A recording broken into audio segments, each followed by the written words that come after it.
할렐루야. 아멘. 아멘. 할렐루야. 아멘. 한 주 동안 평안히 잘 지내셨습니까? 네. 저는 이번 주에 주일하고 월요일, 화요일 중고등부 수련회를 우리 성도님들의 기도와 후원 가운데 은혜롭게 잘 마칠 수 있음에 너무 감사한 한 주였던 것 같습니다. 네, 오늘 날씨가 그렇게 화창하진 않지만 우리 기쁜 마음으로 박수 치면서 하나님께 찬양했으면 좋겠습니다. 우리 함께 기뻐해 내게 강 같은 평화 두고 찬양하겠습니다. 우리 함께 기뻐해, 우리 함께 기뻐해, 주께 영광 돌리세. 어린 양의 어린 자 신부가 준비되었네. 다시 한번 찬양합시다. 우리 함께 기뻐해, 주께 영광 돌리세. 어린 양의 혼인 잔치와 신부가 준비되었네. 할렐루야 전능하신 주가 다스리네. 할렐루야 전능하신 주가 다스리네. 할렐루야 전능하신 주가 다스리네. 다시 한번 찬양하겠습니다. 우리 함께 기뻐해, 주께 영광 돌리세. 어린 양의 혼인 잔치와 신부가 준비되었네. 할렐루야 전능하신 주가 다스리네. 할렐루야 전능하신 주가 다스리네. 할렐루야 전능하신 주가 다스리네. 할렐루야 전능하신 주가 다스리네. 마지막으로 한번 찬양합시다. 우리 함께 기뻐해, 주께 영광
영광의 박수를 올려드립니다. 아멘.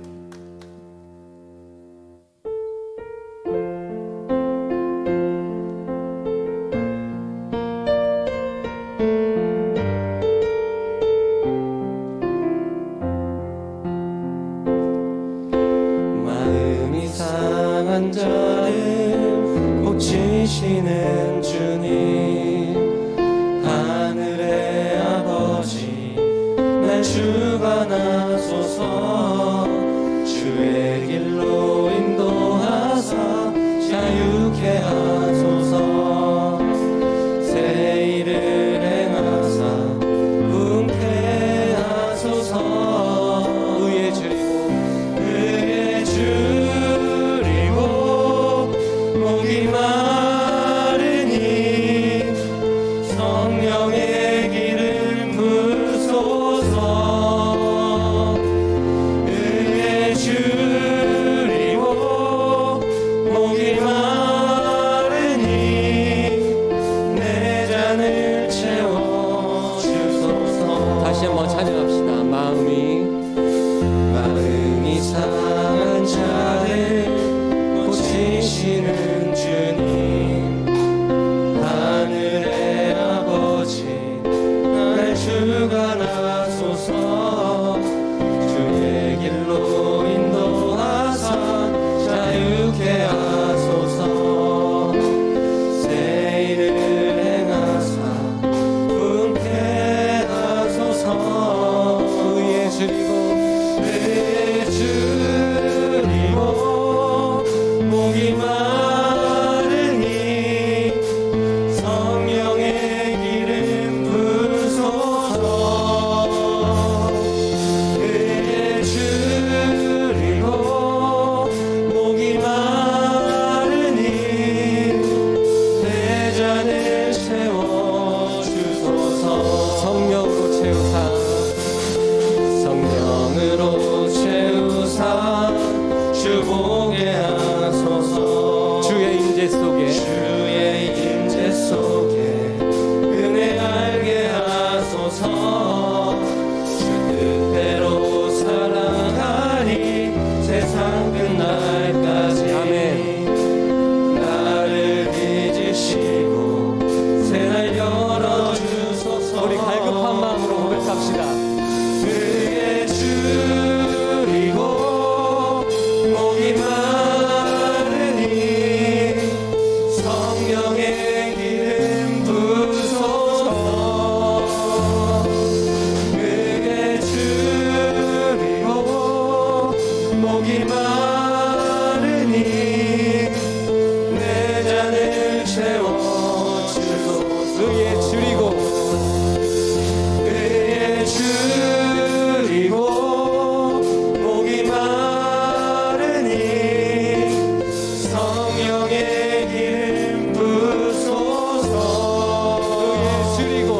의에 줄이고 목이 마르니 내 잔을 채워 주소서. 할렐루야. 오늘 또 거룩한 주일 주님 앞에 예배하기 위해서 나오신 우리 성도님들을 한 분 한 분 주님의 이름으로 환영하고 축복합니다. 우리 오랜만에 설정희 원사님 옆에 따님도 함께 앉으셔서 예배드리게 됐습니다. 오늘 이 예배를 통하여서 다시 한번 하나님께 집중하고 하나님의 은혜를 더 사모하고 하나님의 은혜에 감사하는 그러한 오늘 주일 예배가 되기를 바라겠습니다. 다 함께 그러한 마음으로 일어나셔서 찬양하심으로 주일 일부 예배를 하나님께 드리겠습니다.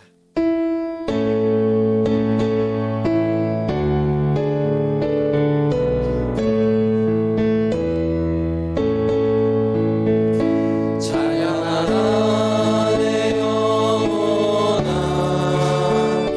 찬양하라 내 영혼아. 온 마음과 정성 다하여 주 찬양하라.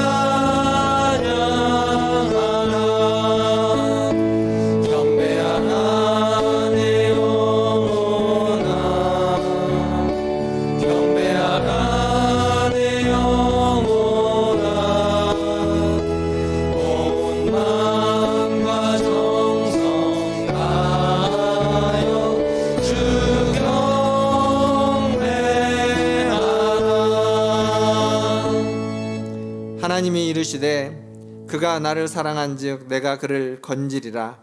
그가 내 이름을 안즉 내가 그를 높이리라. 아멘.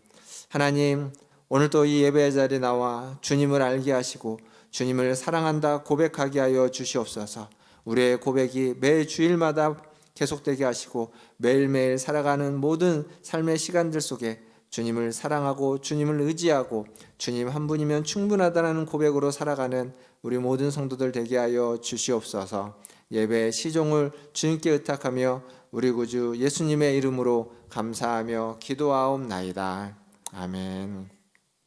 이 시간 신앙 고백을 사도신경으로 하실 때 오늘은 문답식 사도신경으로 신앙 고백을 하겠습니다. 주보 사이에 보면 별지로 문답식 사도신경이 있습니다. 우리가 믿는 성부 하나님은 어떤 하나님입니까? 나는 전능하신 아버지 하나님, 천지의 창조주를 믿습니다. 우리가 믿는 성자 하나님은 어떤 하나님이십니까? 나는 그의 유일하신 아들 우리 주 예수 그리스도를 믿습니다. 그는 성령으로 잉태되어 동정녀 마리아에게서 나시고 본디오 빌라도에게 고난을 받아 십자가에 못 박혀 죽으시고 장사된 지 사흘 만에 죽은 자 가운데서 다시 살아나셨으며 하늘에 오르시어 전능하신 아버지 하나님 우편에 앉아 계시다가 거기로부터 살아있는 자와 죽은 자를 심판하러 오십니다. 우리가 믿는 성령 하나님은 어떤 하나님이십니까? 나는 성령을 믿으며 거룩한 공교회와 성도의 교제와 죄를 용서받는 것과 몸의 부활과 영생을 믿습니다. 아멘. 다 함께 앉으셔서 찬양하신 후에 신광현 집사님 나오셔서 기도해 주시겠습니다.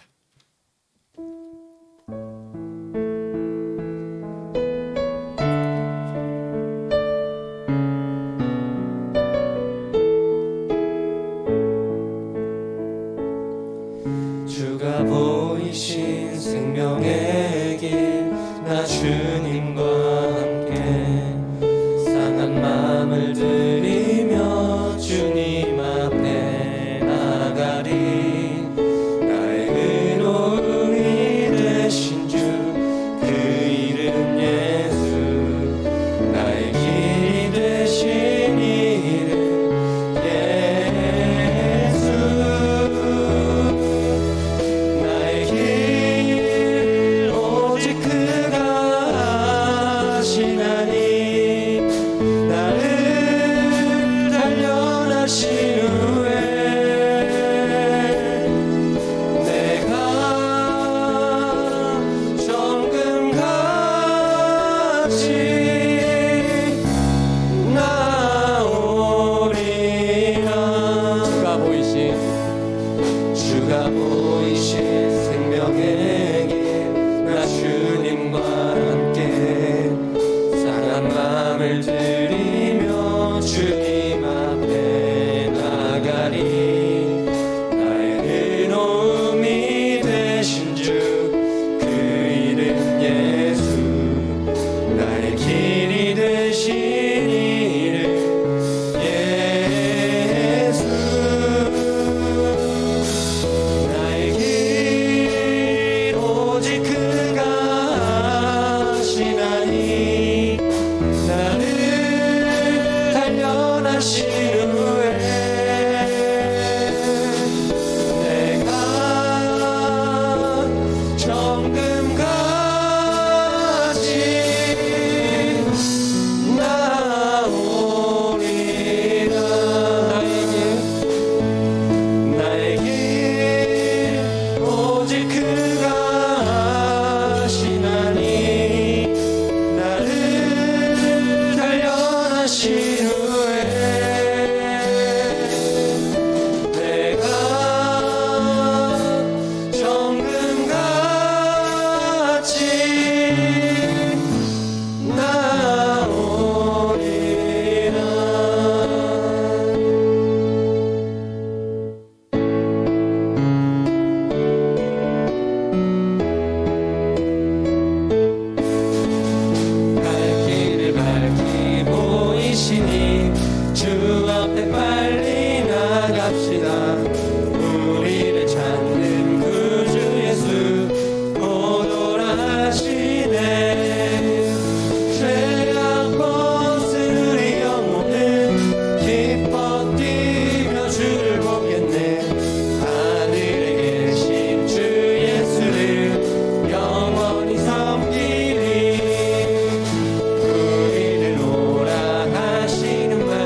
주를 보겠네. 하늘에 계신 주 예수를 영원히 섬기리. 죄악 벗은 우리 영혼은 기뻐 뛰며 주를 보겠네. 하늘에 계신 주 예수를 영원히 섬기리.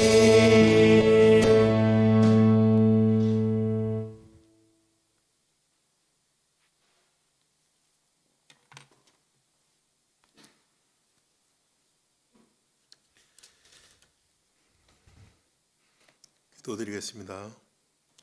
생명의 빛이 되신 주님 놀라우신 은혜와 크신 사랑을 감사드립니다. 무덥고 후덥지근한 폭염 속에서 저희들 건강 지켜주시고 주 안에서 승리하게 하심을 감사드립니다. 무더위로 인하여 지치고 나태해지기 쉬운 계절입니다. 더욱 열심히 품고 주님을 섬기며 오래 참음으로 가족과 이웃을 섬기게 하옵소서. 주님, 지난 한 주간을 돌아보니 헛되이 시간 낭비하고 말씀대로 살지 못했음을 고백합니다. 용서하여 주시옵소서. 사랑의 주님, 코로나19 확진자가 늘어나고 있습니다. 하루속히 종식될 수 있도록 주님 도와주시옵소서. 세상은 전쟁과 기근, 전염병 혼란 속에 살고 있습니다. 전쟁으로 인하여 더 이상 희생자가 나오지 않게 하루속히 전쟁이 끝날 수 있도록 주님 도와주시옵소서.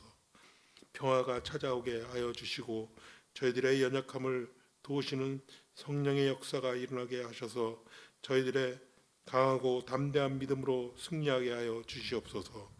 주여, 교회 부서마다 성경학교와 수련회가 예정되어 있습니다. 모든 행사에 준비하는 손길에 은혜를 베푸셔서 알차고 유익한 행사로 치르게 하시고 그 열매로 온 교회가 하나 되어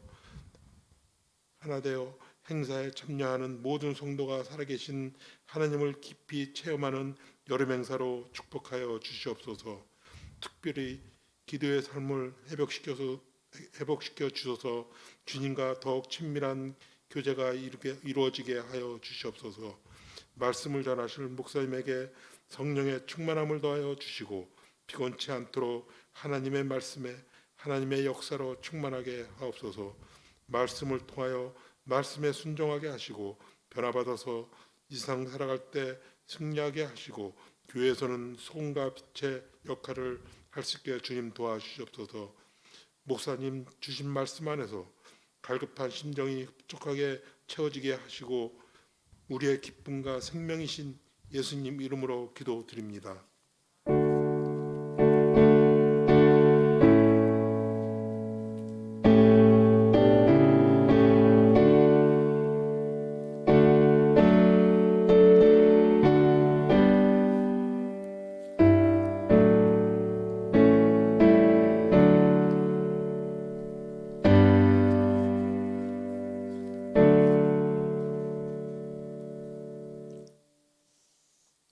교회 소식 전해드리겠습니다. 오늘은 2부 예배 때 세대가 함께하는 예배로 우리 주일학교 학생들과 함께 예배를 드립니다. 그리고 지난주에 광고한 것처럼 오늘은 교회에서 점심이 제공되지 않고요. 또 주일 오후 시간은 우리 이제 세대가 함께하는 예배의 그 이름을 살려서 가족들과 함께 오후 시간을 같이 보내시면 좋을 것 같습니다. 이번 주 한 주 동안 또 우리 성경 통독 하실 때 이번 주는 예레미야서 1장에서 28장까지 통독해 주시고 묵상해 주시면 감사하겠습니다. 그리고 교육부서 여름사역 이제 중고등부 청년부가 잘 마쳤고요. 또 중고등부 수련회 우리 성도님들이 또 기도와 또 물질로 많이 섬겨주셔서 감사하다고 나누고 있습니다. 이제 남은 건 유초등부 사역인데 유초등부의 수련회 일정이 중고등부랑 청년부랑 좀 다르게 좀 이렇게 나누어져 있습니다. 주말을 중심으로 하고요. 주보에 보시면 8월 달에 7일 14일은 주일날 이제 성경학교 공과를 진행할 것이고 또 20일과 21일은 토요일 주일 이렇게 이틀 동안 또 성경학교를 합니다. 여러분 주변에 있는 아이들 있으면 잘 보내주시고 이 날들 중에 하루라도 좀 보내주셔서 함께 할 수 있도록 안내해 주시면 감사하겠습니다. 다른 광고는 주보를 참고해 주시길 바라겠습니다. 하나님 말씀 보겠습니다. 오늘 우리에게 주신 하나님 말씀은 다니엘서 6장 16절에서 27절까지 말씀입니다. 다니엘서 6장 16절에서 27절까지 말씀, 저와 한 절씩 교독하도록 하겠습니다. 제가 먼저 16절 읽겠습니다. 이에 왕이 명령하며 다니엘을 끌어다가 사자굴에 던져 넣는지라.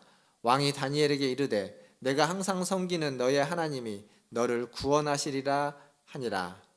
이에 돌을 굴려다가 굴 어기를 막음에 왕이 그의 도장과 귀족들의 도장으로 봉하였으니 이는 다니엘에 대한 조치를 고치지 못하게 하려 함이었더라. 왕이 궁에 돌아가서는 밤이 새도록 금식하고 그 앞에 오락을 그치고 잠자기를 마다하니라. 이튿날에 왕이 새벽에 일어나 급히 사자굴로 가서 다니엘이 든 굴에 가까이 이르러서 슬피 소리질러 다니엘에게 묻되 살아계신 하나님의 종 다니엘아, 내가 항상 섬기는 내 하나님이 사자들에게서 능히 너를 구원하셨느냐 하니라. 다니엘이 왕에게 아뢰되 왕이여 원하건대 왕은 만수무강하옵소서. 나의 하나님이 이미 그의 천사를 보내어 사자들의 입을 봉하셨으므로 사자들이 나를 상의하지 못하였사오니 이는 나의 무죄함이 그 앞에 명백함이오며 또 왕이여 나는 왕에게도 해를 끼치지 아니하였나이다 하니라. 왕이 심히 기뻐서 명하여 다니엘을 굴에서 올리라 하매 그들이 다니엘을 굴에서 올린즉 그의 몸이 조금도 상하지 아니하였으니 이는 그가 자기의 하나님을 믿음이었더라. 왕이 말하여 다니엘을 참수한 사람들을 끌어오게 하고 그들을 그들의 처자들과 함께 사자굴에 던져 넣게 하였더니 그들이 굴바닥에 닿기도 전에 사자들이 곧 그들을 움켜서 그 뼈까지도 부서뜨렸더라. 이에 다리오 왕이 온 땅에 있는 모든 백성과 나라들과 언어가 다른 모든 사람들에게 조서를 내려 이르되 원하건대 너희에게 큰 평강이 있을지어다. 같이 읽겠습니다. 내가 이제 조서를 내리노라. 내 나라 관할 아래에 있는 사람들은 다 다니엘의 하나님 앞에서 떨며 두려워할지니 그는 살아계시는 하나님이시오 영원히 변하지 아니하실 이시며 그의 나라는 멸망하지 아니할 것이요 그의 권세는 무궁할 것이며 그는 구원도 하시며 건져내기도 하시며 하늘에서든지 땅에서든지 이적과 기사를 행하시는 이로써 다니엘을 구원하여 사자의 입에서 벗어나게 하셨음이라 하였더라. 아멘. 우리 좌우에 계신 분들 보시면서 인사하겠습니다. 사랑합니다. 축복합니다. 오늘 세대가 함께하는 예배여서 주보에 보시면 이제 설교 전에 교회 소식 다음에 간증 순서도 있고요. 그리고 설교 후에는 특송 순서도 있습니다. 근데 이제 일부 예배 때는 이 두 순서가 좀 생략되어 있습니다. 양해를 해주시면 감사하겠습니다. 다니엘 하면 가장 먼저 뭐가 떠오르십니까? 다니엘. 다 다르겠죠? 신앙생활을 열심히 하신 분들이라면 아마 요즘은 다니엘 기도회 이런 것들 좀 들어봤을 겁니다. 그리고 아이들의 공부에 좀 관심이 있었다면 2000년대 초반에 다니엘 학습법이라는 책이 뭐 교회에서뿐만 아니라 교회 외에서도 서울대를 수석으로 졸업한 목사님이 이제 그때 신대원 다니고 있을 때인데 저랑 아마 같은 학년이었을 겁니다. 근데 그 목사님이 이제 책을 썼는데 그게 아주 다니엘서는 한 번도 안 읽어봤어도 다니엘 학습법은 여러 번 읽어봤다라는 분들도 많이 있었다고 합니다. 근데 이제 이런 거 말고 그냥 일반적으로 다니엘 하면은 가장 먼저 떠오르는 게 연예인 중에 다니엘이 많이 있습니다. 다니엘 헤니 아십니까? 다니엘 헤니를 아시는 분은 저와 비슷한 또래 좀 연배가 있는 분들이고요. 요즘은 다니엘 린드만이라고 하는 또 사람이 좀 인기입니다. 그리고 강다니엘이라고 하는 가수가 있고 아이돌 가수가 있고 최다니엘이라고 하는 또 배우가 있습니다. 그러니까 다니엘이라는 이름이 사람의 이름으로도 굉장히 많이 쓰이지만 여러 가지 그 미국에 있는 세들백 교회는 다니엘 프로젝트 해가지고 그게 뭐냐면 채식만 해가지고 다이어트하는 프로그램입니다. 교회에서 합니다. 그 담임 목사님부터 다이어트 해가지고 몇 킬로 성공했는지 주일날 가면 알려주고 그런 프로그램을 하기도 했습니다.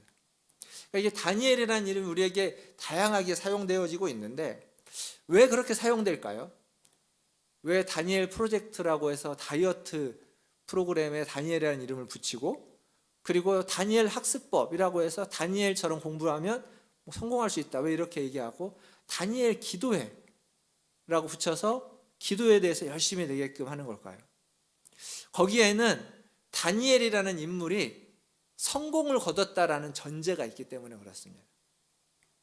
다니엘처럼 기도하고 다니엘처럼 공부하고 다니엘처럼 채식을 하면서 관리를 하면 다이어트에도 성공하고 공부에도 성공하고, 그리고 우리의 어떤 문제들이나 어려움을 다 극복하는 승리를 얻을 수 있다라고 하는, 다니엘이 성공했기 때문에 라고 하는 이 전제가 있기 때문에 다니엘이라는 이름을 갖다가 차용하는 겁니다. 실제로 다니엘을 보면 지난주에도 말씀드렸지만 다니엘은 바벨론의 총리였습니다. 근데 바벨론이 메대와 바사에게 멸망되었습니다. 그러면 그 이전 나라의 총리를 지냈던 사람은 다 숙청 대상이 되겠죠. 근데 다니엘은 바벨론의 총리였던 그가 이미 퇴임을 했는데도 불구하고 바사의 왕이, 페르시아의 왕이 그를 등용합니다. 다리오 왕이 그를 데리고 와서 그를 총리, 그것도 제1총리를 세웁니다. 그러니까 바벨론과 바사라고 하는 두 나라의, 나라가 다를 뿐만 아니라 완전 제국이 다른, 민족이 다른 두 나라의 총리를 역임한 사람, 역사적으로 흔치 않은 인물입니다. 그게 바로 다니엘입니다. 근데 거기에서만 끝나는 것이 아니라 지난주에 말씀드렸던 것처럼 다니엘은 흠이 없습니다. 다니엘서 6장 4절을 한번 유해를 보시면 총리들과 고관들, 다니엘을 시기질투하는 그 바사의, 페르시아의 원래 사람들이 다니엘에 대해서 국사에 대하여 고발할 근거를 찾고자 하였으나 아무 근거, 아무 허물도 찾지 못하였으니 이는 그가 충성되어 아무 그릇됨도 없고 아무 허물도 없음이었더라. 그러니까 털어서 먼지 안 나는 사람 없다고 하는데 여기 있습니다. 아무리 털어도 먼지가 안 나는 겁니다. 이 총리와 고관들이 보통 털었겠습니까? 어떻게든지 꼬투리를 잡으려고 했지만 꼬투리 잡을 게 없다는 겁니다. 그러니까 다니엘의 이 무죄함, 꼬투리를 잡으려고 해도 꼬투리를 잡을 게 없는 이 청렴결백하고 강직함은 다니엘에게 있어서 그 어떤 것보다도 강점이고 다니엘에서 장점입니다. 우리가 본받아야만 하는 것이 분명합니다. 그런데 오늘 이 다니엘서 6장을 잘 보면 다니엘의 이 강점이 다니엘의 아킬레스건이 됩니다. 약점이 됩니다. 그 강점을 총리와 고관들이 붙잡고 늘어져서 다니엘을 넘어뜨리는 겁니다. 그 강점 때문에, 그 강직함 때문에 아무런 흠이 없지만 변하지 않고 기도하는 그 강직함과 그 장점이 그를 사자굴에 던져지게 하는 겁니다. 6장 10절을 보십시오. 6장 10절을 보면 다니엘이 이 조서에 왕의 도장이 찍힌 것을 알고도 자기 집에 돌아가서는 윗방에 올라가 예루살렘으로 향한 창문을 열고 전에 하던 대로 하루 3번씩 무릎을 꿇고 기도하며 그의 하나님께 감사하였더라. 지난주에도 말씀드렸지만 분명히 다니엘은 이 금령을 알고 있었을 겁니다. 거기에 왕의 도장이 찍혔다는 것도 알고 있었을 겁니다. 그리고 그 금령이 자기를 타겟으로 한다는 것, 자기가 목표로 하는 것 또한 알고 있었을 겁니다. 이쯤 되면 지혜로운 사람은 창문을 안 열거나 아니면 30일 동안, 30일 금방 가지 않습니까? 오늘이 벌써 7월의 마지막 날, 7월 시작한 지 엊그제 같은데 7월의 마지막 날입니다. 그 30일 동안 잠깐 속으로 기도하면 됩니다. 지혜로운 사람이라면 얼마든지 그럴 수 있습니다. 그렇다고 해서 하나님이 뭐라고 하지 않을 겁니다. 그런데 다니엘은 지혜를 그렇게 사용하지 않습니다. 다니엘은 그냥 강직하게 자기가 지금까지 해왔던 대로 우직하게 창문을 열고 하루에 한 번도 아니고 하루에 3번씩 기도했던 겁니다. 그러니까 이전에 하던 그대로 했던 거죠. 그래서 이제 그의 강점이, 그의 장점이, 그의 신앙과 그의 기도가 어쩌면 유일무이한 전혀 흠잡을 데 없는 그가 그의 가장 중요한 신앙 때문에, 기도 때문에, 강점 때문에 고발되고 마는 겁니다. 고소당하는 겁니다. 죽을 위기에 처하게 되는 겁니다. 그 일로 다니엘이 사자굴에 던져지죠.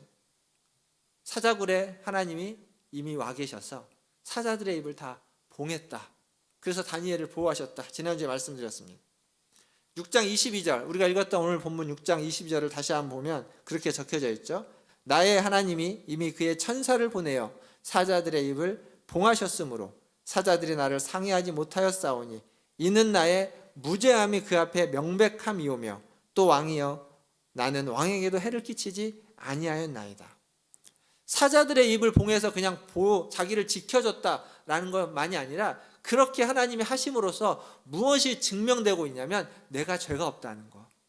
그들이 탈탈 털어갖고 더 이상 털 게 없으니까 하나님을 믿는 이 기도를 붙잡고 그걸 꼬투리 잡아서 나를 죄 있다 하고 금령을 어겼다 하고 사자굴에 던졌지만 하지만 하나님이 내가 무죄하다는 걸 증명하셨다는 겁니다. 내가 죄가 없다는 걸 날 지키시고 보호하심으로 하나님이 증명해 줬다는 겁니다.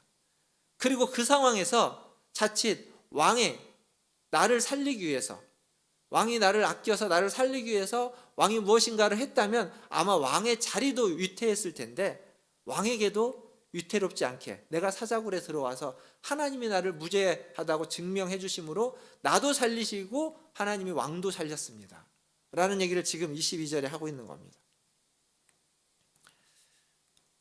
무죄하기 때문에 하나님이 그를 살리셨다는 겁니다. 그러니까 사면초가죠. 왕의 입장에서 보면 정말 이 다니엘을 살리고 싶은데 법을 어길 수는 없고, 그렇다고 자기가 자기의 자리를 박차고 이들과 거래를 할 수도 없고, 그렇다고 함부로 권력을 휘두를 수도 없고, 그랬다가는 자기의 자리가 위태롭기 때문에 그러니까 이 사면초가에 있는 왕까지도 하나님이 살리셨다는 겁니다.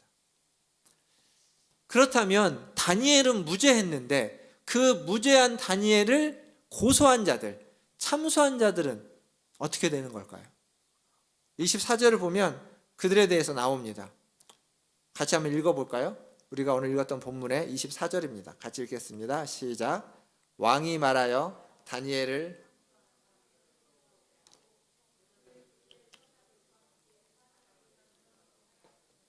그들이 굴바닥에 닿기도 전에 사자들이 곧 그들을 움켜서 그 뼈까지도 부서뜨렸더라.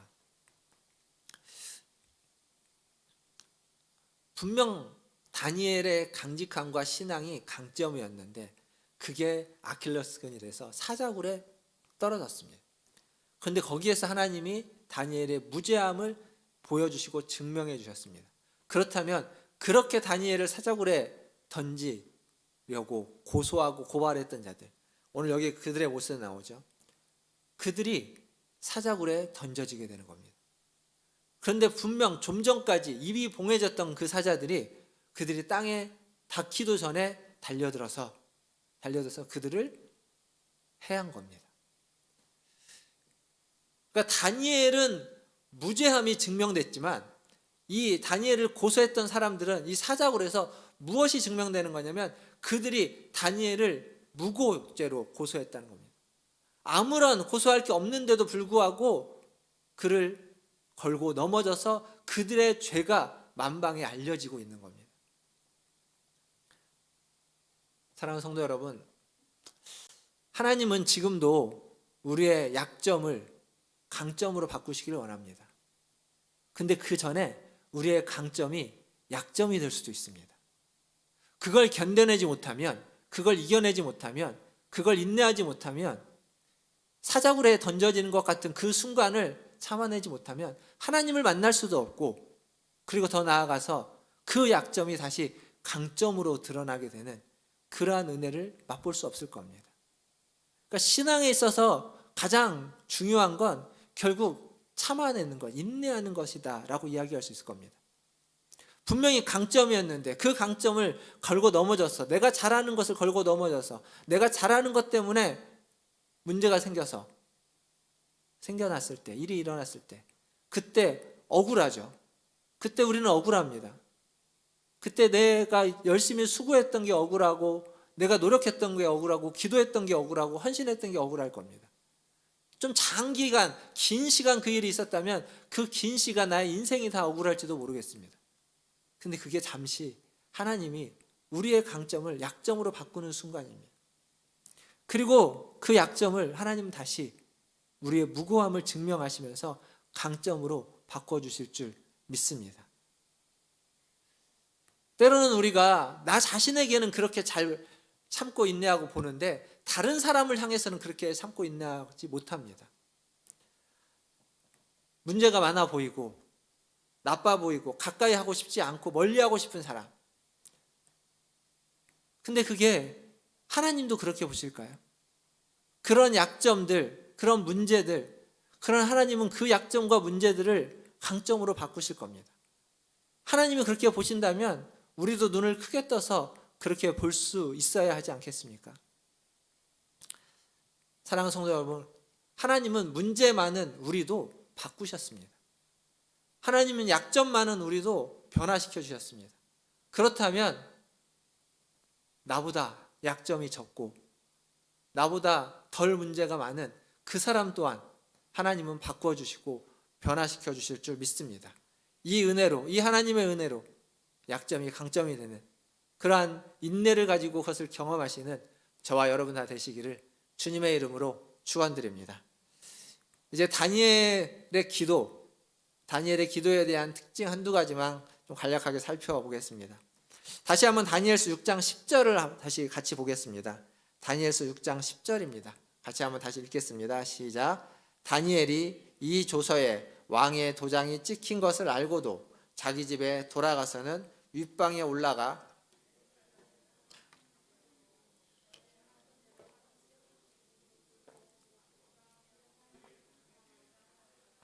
아멘. 여기에서 이 10절에서 가장 중요한 한 구절, 한 부분을 밑줄 치라고 하면 어디에다가 치겠습니까? 사람마다 아마 좀 다를 겁니다. 알고도 라는 데 밑줄을 칠 수도 있고 왕의 도장이 찍힌 것을 알고도, 그리고 예루살렘을 향해서 창문을 열었다, 여기에 도장을 찍을 수도 있습니다. 어떤 이들은 무릎을 꿇고 기도했다에 밑줄을 찍을 수도 있고, 그리고 어떤 이들은 하나님께 감사했다에 밑줄을 칠 수 있습니다.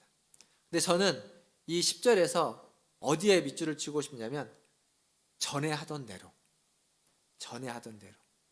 이게 다니엘이 새롭게 지금 그 명령을 듣고 혹은 최근에 새롭게 했던 기도가 아니라는 겁니다. 전에 하던 대로, 오래전부터 해오던 대로 습관을 따라서 하루에 3번씩 창문을 열고 기도한 겁니다. 다리우 왕도 알죠. 아니까 앞부분에서 제가 지난주에 그러지 않았습니까? 그냥 다니엘을 불러다가 타협을 시킬 수 있습니다. 창문 닫고 기도해라. 30일간만. 기도를 잠시만 멈춰라. 너의 하나님이 너를 이해해 줄 거다. 왜 이렇게 왕이 살리고 싶은 다니엘과 타협을 안 했겠습니까? 알고 있기 때문입니다. 다니엘이 그 전부터 해왔던 걸 알고 있고, 자기의 나라, 자기를 만나기 이전 바벨론 시대 때부터 그가 해왔다는 걸 그는 알기 때문에 이게 그렇게 타협할 수 있는 게 아니라는 걸 아니까 아예 그걸 시도조차 안 하는 겁니다. 전에 하던 대로, 다른 말로 바꾸면 정기적으로 반복해서 하루에 3번씩 기도하는 겁니다. 다니엘의 삶은 이 기도로 시작해서 기도로 끝난다고 얘기할 수 있습니다. 하루에 3번, 이게 밥 먹는 것 같잖아요. 아침, 점심, 저녁. 하루의 시작과 끝을 기도로 하는 다니엘의 모습을 볼 수 있습니다. 시간을 정해두고 기도한다는 건 굉장한 유익이 있습니다. 그래서 새벽을 깨우면서 새벽 기도 자리에 나와서 기도하시는 분들의 그 기도는 하나님이 귀하게 보시고 들어서 쓰실 겁니다. 그만큼 은혜가 있고 힘이 있고 능력이 있는 겁니다. 대단히 유익합니다. 그래서 저희가 코로나가 막 터져서 아무것도 할 수 없을 때, 그때 지금 주보에 보시면 교회 소식 아래에 정오 기도라고 해서 난 12시에 2분간만 기도하자.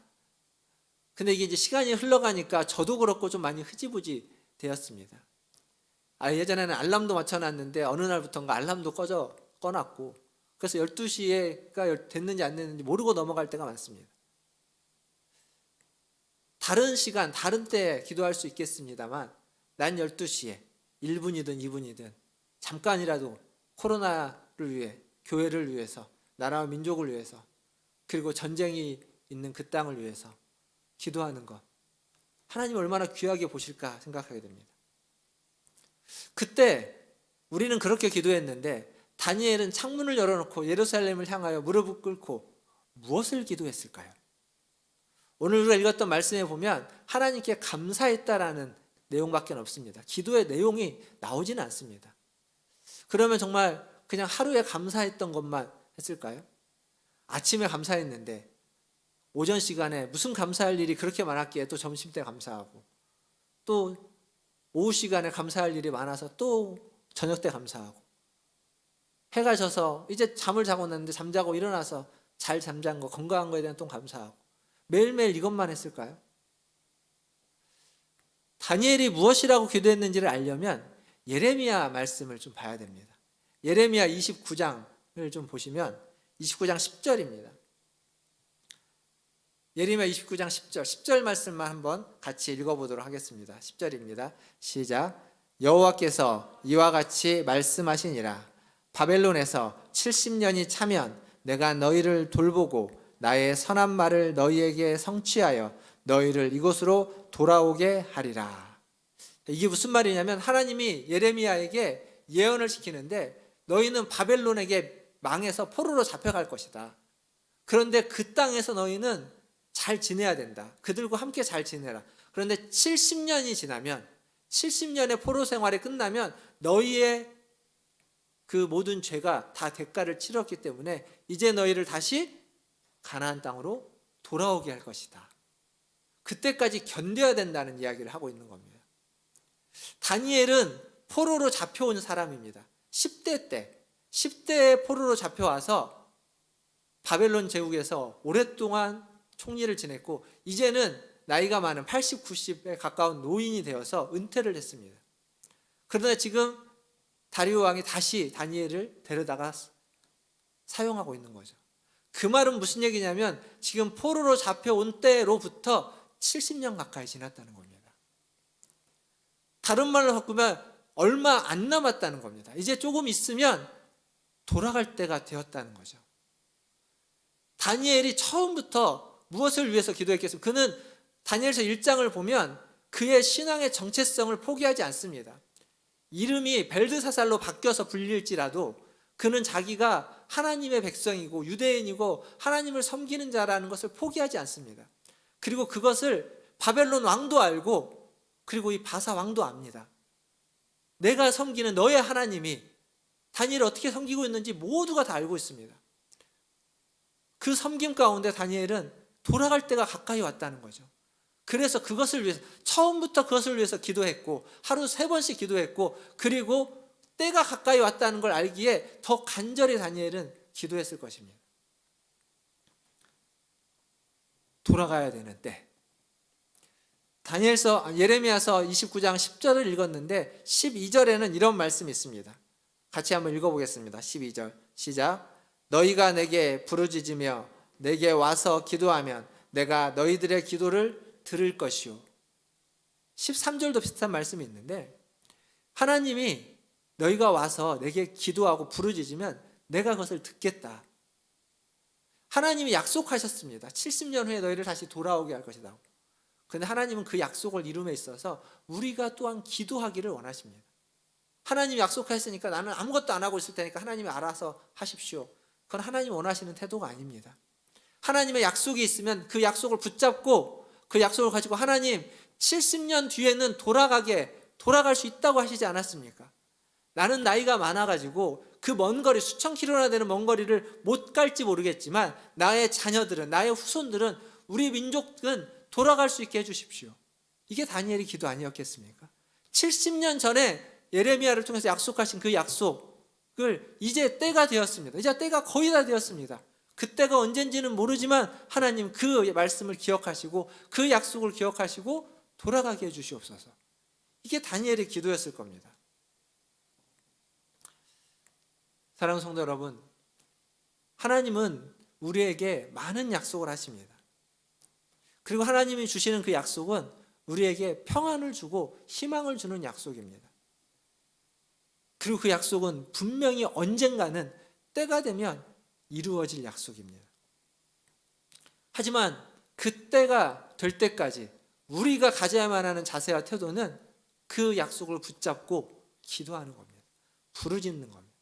그게 우리가 가져야만 하는 태도입니다. 하나님을 의지하고 하나님께 기도하는 것입니다.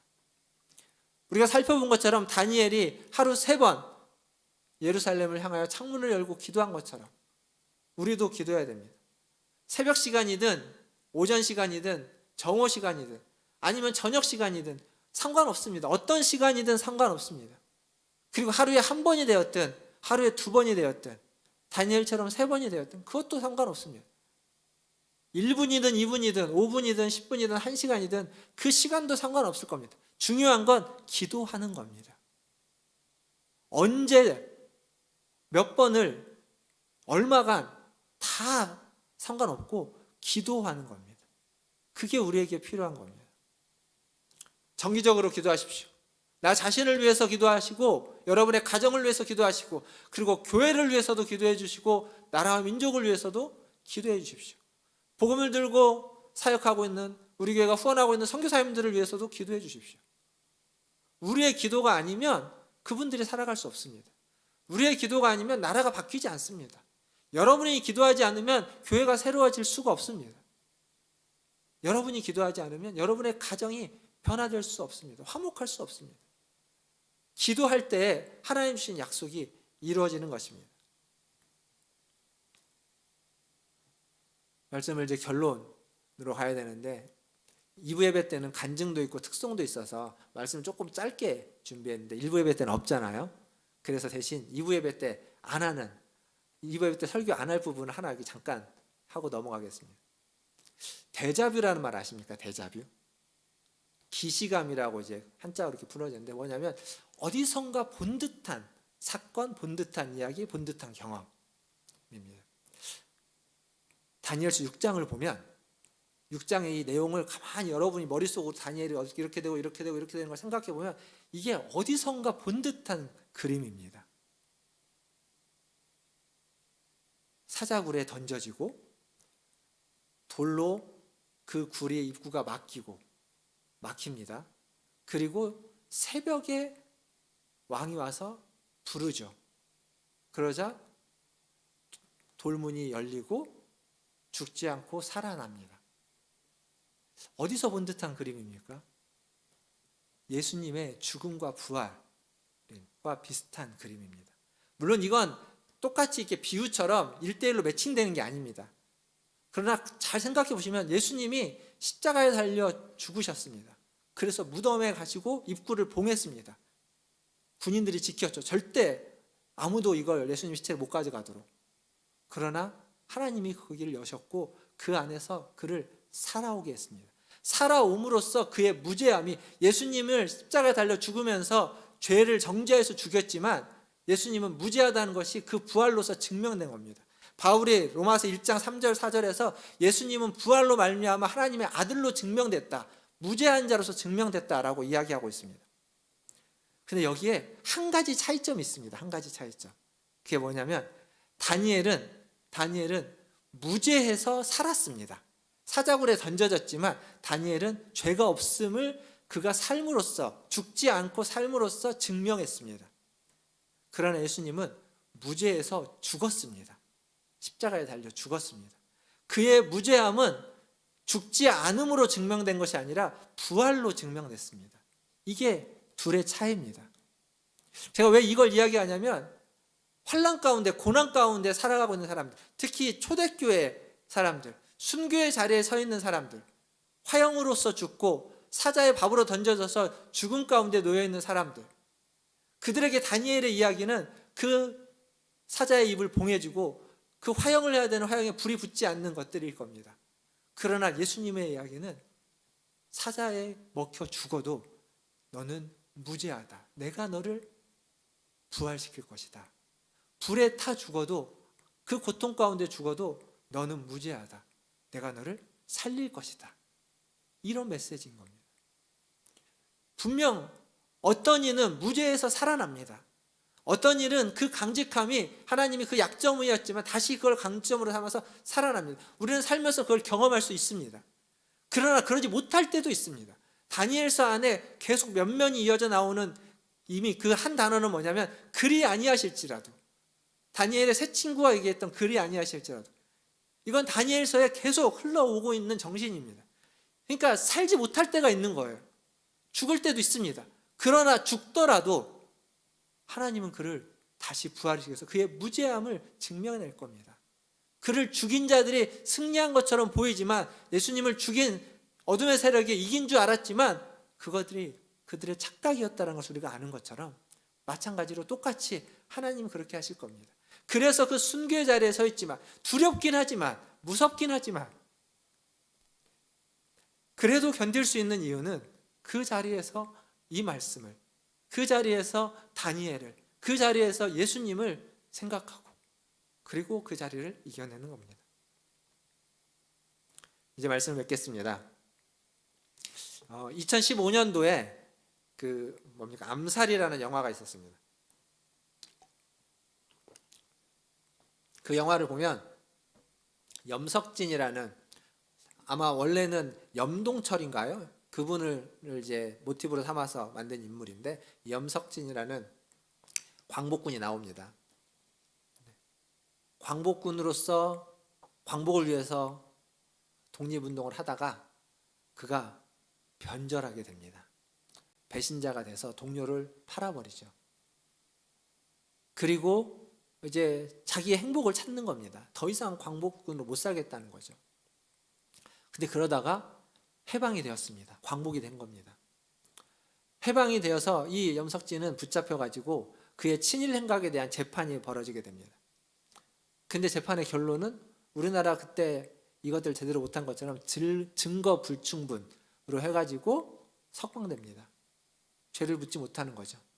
그걸 본 그의 동지들, 과거에 함께 광복군으로서 일을 했던 그들이 참지 못합니다. 그래서 염석진을 잡아서 개인적으로 복수를 하려고 하는 겁니다. 그때 그들이 묻습니다. 염석진에게 동지들이 묻는 거죠. 뭐라고 묻냐면, 왜 팔았느냐? 왜 동지를 팔았느냐? 그 염석진이 뭐라고 대답하냐면, 몰랐으니까. 해방됐지 몰랐으니까. 알면 그랬겠냐? 우리가 살면서 이 염석진의 이 말이 우리의 말이지 않을까요? 알면 우리가 그랬을까요? 몰랐으니까 그랬죠. 근데 언제까지 계속 몰랐으니까 그랬다고 변명하면서 살아야만 하겠습니까? 이제는 그만 변명하고 주님을 기다리면서 주님이 하신 말씀을 읽고 묵상하고 그 말씀을 따라 순종하면서 살아갈 수는 없겠습니까? 주님이 분명히 다시 오신다고 약속하셨습니다. 그게 언제일지 모릅니다. 그래서 주님이 다시 오신 다음에, 주님 이렇게 빨리 올 줄 몰랐습니다. 이렇게 빨리 올 줄 알았으면 내가 그렇게 안 살았을 텐데요. 그런 변명이 소용이 없는 겁니다. 그래서 그렇게 안 살고 더 이상 그런 변명 안 하고, 주님, 내가 주님을 기다렸습니다. 내가 주님을 사모했습니다. 언제 올지 몰라서 간절히 기도하고 간절히 고대하고 간절히 기대했습니다. 주님이 오셨을 때 그런 고백을 할 수 있는 저와 여러분이 되면 너무도 좋겠습니다. 그런 우리 모든 성도님들 다 되시기를 주님의 이름으로 축원드립니다. 기도하겠습니다.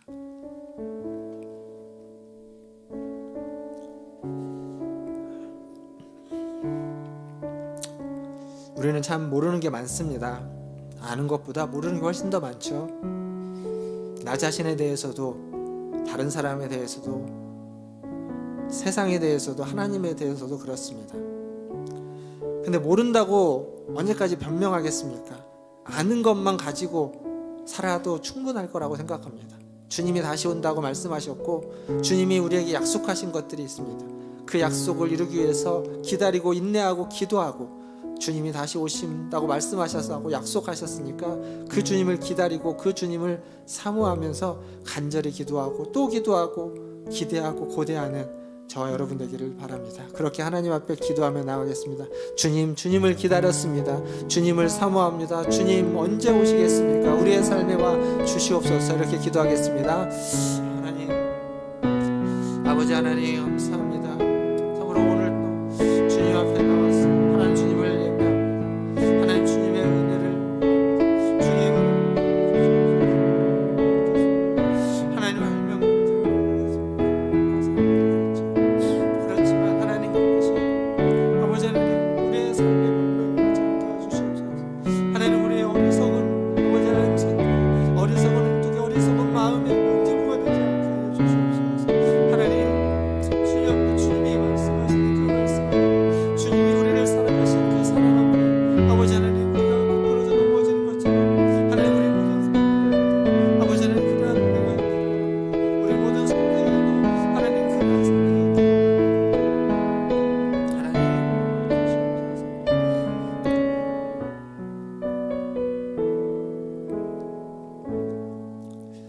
하나님, 매일매일을 힘겹게 살아가고 있는 우리들입니다. 그러나 주님의 은혜가, 주님의 약속이 우리에게 주어지기, 그 은혜를 의지하고 그 약속을 붙잡고 기도하며 오늘도 살아갑니다. 주님, 우리 성도들의 모든 삶 가운데 하나님 더 은혜를 베풀어 주시고 그 약속이 속히 이루어질 수 있도록 주님 함께하여 주시옵소서.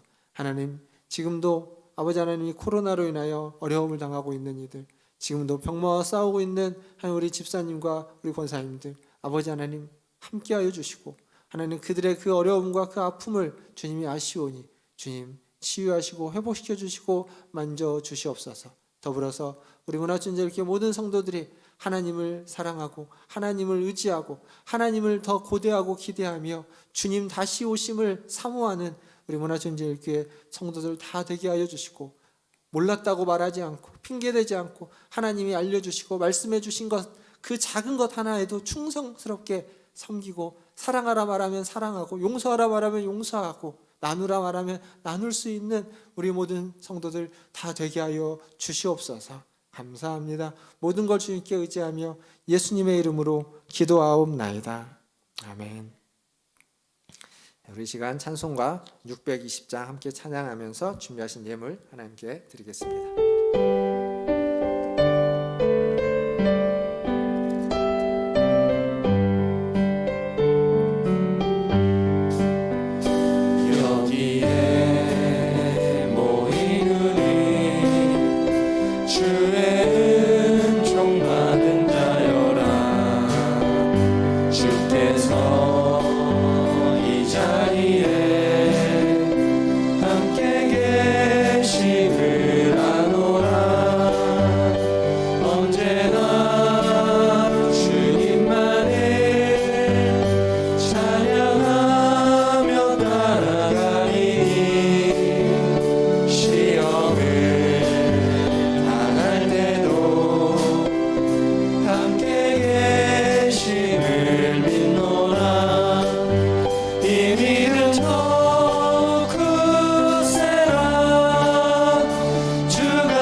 하나님, 여기에 모인 우리가 모두 주님을 바라보고 주님을 의지합니다.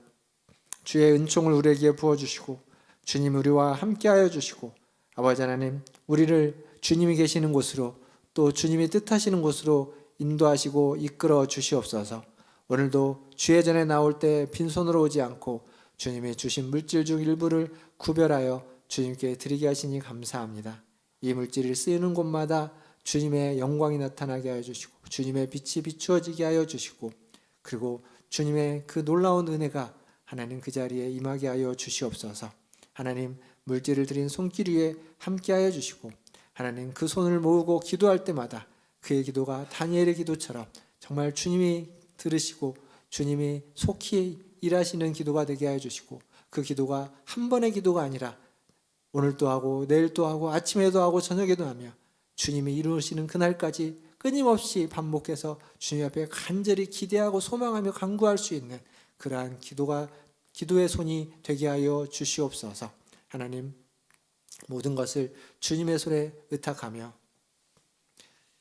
지금은 우리를 죄에서 구원하여 주신 우리 구주 예수 그리스도의 은혜와 하나님 아버지의 크신 사랑하심과 성령 하나님의 위로교통 충만케 하심이 오늘도 주임전에 나와 주님을 예배하며 주님 앞에 기도하고 주님의 영광을 사모하는 문화촌 제일교회 모든 성도들 위에와 그들의 자녀손들과 가정과 직장과 일터 위에 주의 복음을 들고 주님의 나라를 전하는 선교사님들과 사역자들 위해 코로나와 전쟁을 극복하기 위해서 이겨내기 위해서 애쓰는 전 세계 모든 관계자들 위해 이제로부터 영원토록 함께 있을지어다. 아멘.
강도사님 나가시기 전에 그냥 음악 꺼주세요.